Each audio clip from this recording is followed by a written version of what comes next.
Je sors toujours des notes, puis en fait je les lis pas. Voilà.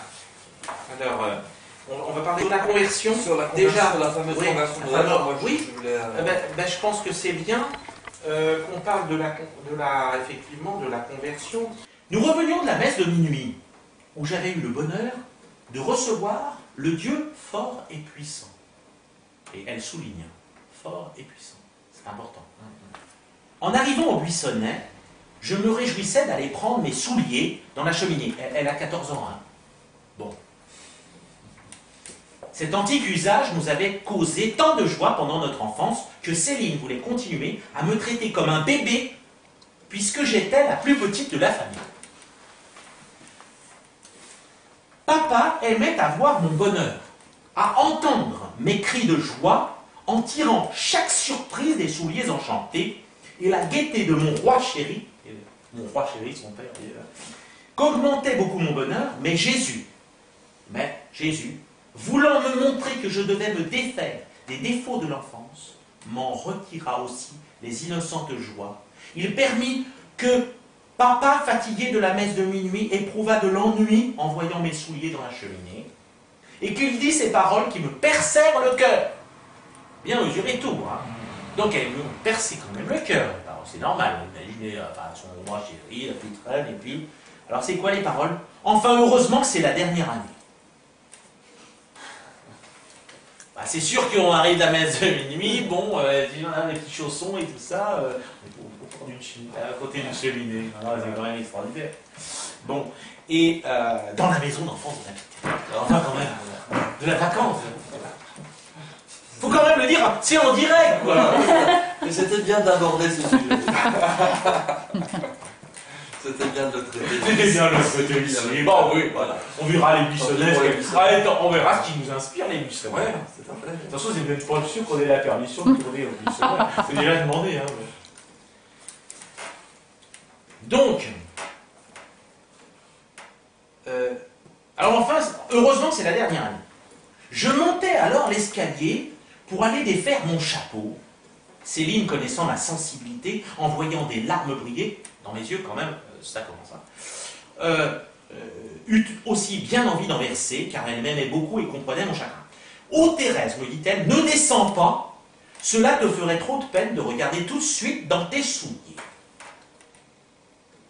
Et ça se passe dans un escalier, hein, c'est vrai.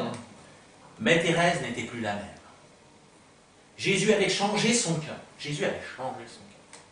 Refoulant mes larmes, je descendis rapidement l'escalier et comprimant les battements de mon cœur, je pris mes souliers et les posant devant papa, je tirai joyeusement tous les objets. Vous voyez, elle a complètement un dépassement, ayant l'air heureuse comme une reine. Papa riait. Il était aussi redevenu joyeux et Céline croyait rêver. Donc, vous voyez, c'est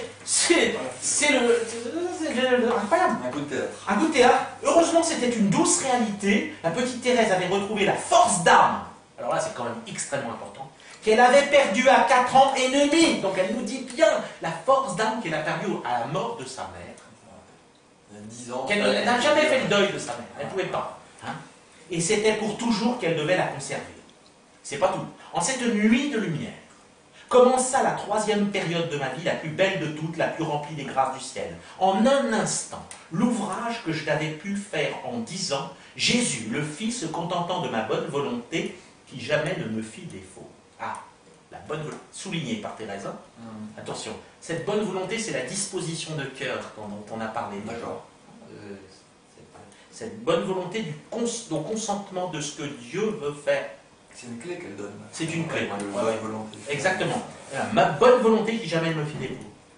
Elle va parler aussi, elle va voir, pour l'image de la bonne volonté, elle va dire que si on veut gravir l'escalier de la perfection, tout ce qu'on peut faire, c'est lever notre petit pied. Mais on ne gravira pas la première marche. Hein. Mais le tout, c'est lever notre petit pied, c'est-à-dire de ne jamais être sans cette bonne volonté qui jamais ne lui fit défaut. Et le Seigneur, avec la bonne volonté, il peut faire des merveilles. Le tout, c'est qu'on a une bonne volonté. Mais attention, une bonne volonté de quoi? Attention, ce n'est pas volontariste. Hein. Bonne volonté, c'est une bonne volonté, encore une fois, de consentir à l'œuvre de Dieu en nous.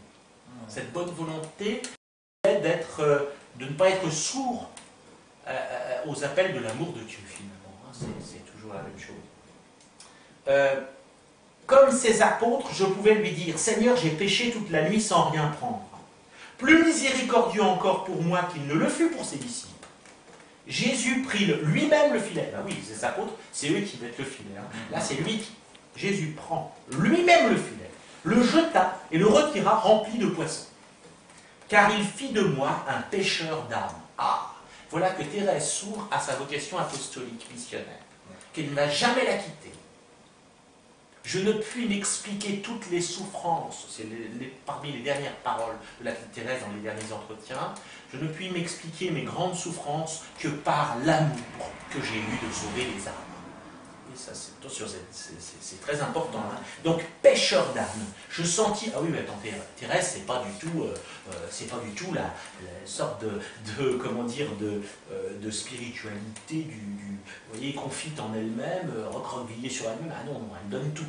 Les mérites, elle en a. Quand elle dit qu'elle va arriver, on va le voir dans l'acte d'offrande, au ciel les mains vides, c'est qu'elle en a des mérites, mais elle les donne. Elle ne veut pas être riche, vous voyez, de ce qui, justement, ne lui appartient. Comme les vertus. Elle dira, les vertus me sont prêtées. Non, je veux dire, ne m'y attache, il ne faut pas que je m'y attache d'une manière propriétaire. Rien n'est ma propriété. Parce que justement, elle s'est mise toujours dans cette dépendance totale d'amour à l'égard de cette grâce qu'elle a expérimentée, et donc toute sa vie relève. Vous voyez, c'est donc hyper fondateur tout ça. Hein. Je sentis, alors, il fit de moi un pêcheur d'âme. Je sentis un grand désir de travailler à la conversion des pécheurs, désir que je n'avais pas senti aussi vivement. Je sentis en un mot la charité entrer dans mon cœur. La charité, c'est donc l'amour de Dieu. Hein. L'amour que Dieu a pour nous. Ce n'est pas d'abord l'amour qu'on va avoir pour Dieu. Hein. C'est d'abord l'amour qu'on a, que lui a pour Dieu. Entrer dans mon cœur, le besoin de m'oublier pour faire plaisir, et depuis lors, je fus heureuse. Donc il y a vraiment une expérience fondatrice et religieuse fondamentale là-dedans. Hein. Je sentis, vous voyez, c'est de l'ordre du sentiment interne, du sentiment intérieur, l'expérience. En un mot, la charité entrée dans mon cœur, le besoin de m'oublier pour faire plaisir. L'amour pur, tout de suite. C'est pas intéressé, c'est très... Tu m'aimes, bah, je vais essayer de t'aimer comme tu m'aimes. C'est-à-dire dans la pure gratuité. Pas facile, hein. Pour faire plaisir à Jésus, c'est une constante, faire plaisir à Jésus. Lui cueillir des fleurs, l'amour et des sacrifices, lui faire plaisir. Par des riens, et qui lui feront plaisir. Voilà. Faire plaisir à Jésus, voilà, c'est tout. Et depuis lors, je fus heureuse. Le bonheur est dans cet oubli de soi, dans le don de la charité.